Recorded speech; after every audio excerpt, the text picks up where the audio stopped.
How's it going today, guys? Welcome to another Timberline Productions video on using this DMC-6D MIDI controller. This is probably going to be the final video until I come up with other things to do, and this one is going to cover the looper functionality control that this has. So for those of you guys who don't know, the Strymon Timeline also has a looper built into it that you jump into by holding down the tap, and it has your record, overdub, and your play and your stop. And so it's super nice to be able to have a looper, especially if you practice just by yourself a lot. But you have to go enter into the looper in order to access any of its controls. At least you would if you just had the Strymon Timeline. Or you could get the expander switch that Strymon also sells, and that would give you some functionality over that as well. But just having to jump into the Timeline's looper setting itself is super frustrating if you want to also be able to access your delay sounds for the timeline. So what what Disaster Area did with the DMC is they built in looper controls, and that's accessed by holding down the bottom right button, the bank down button. So right now it's just on stop, and this is going to be your record, overdub. This one is going to be your play and your pause. This one is undo, redo, which is also helpful. And this one is half speed, and then this one is reversed, so you can also have half speed reversed as engaged as well.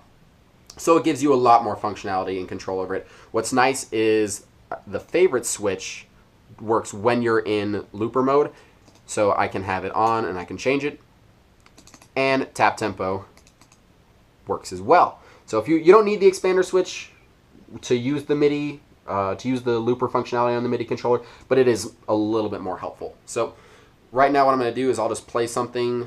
It's going to be kind of hard to hit this with my hand and play something. So here we go.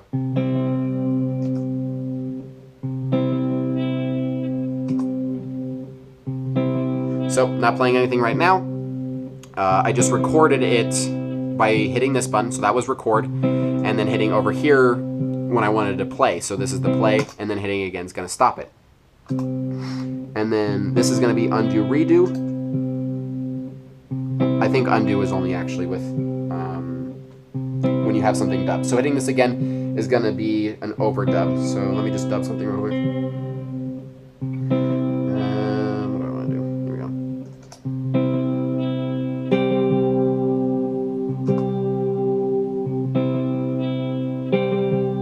go. So I just overdub something. I'm going to hit this, and it's going to undo, and it's going to take away the overdub I just did. And then holding this down will actually set up where the looper is located in respect to the delay on the timeline. I always have it post because then I can change to a different delay sound and have it not affect whatever the loop was. So right now it's pre, and then I'll change it over to post. You can have it either way. That's more just a personal preference than anything. I just know the way I have it set up and the way I like it. So I'll play something, and then I'll hit the half speed and the reverse just to give you guys an idea. I personally never use half speed or reverse, but it's there if you want it.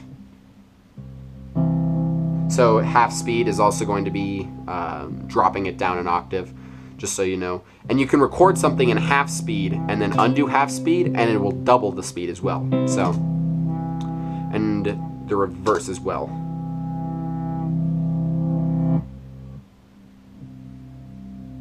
So that's just a couple other little things this can do. To get out of looper functionality, you just hit this. Now you can even still access, I'll turn that off, you can still access your other sounds, and the looper is still going. So if you want the looper to stop, you're going to have to go back into the looper functionality and make it stop.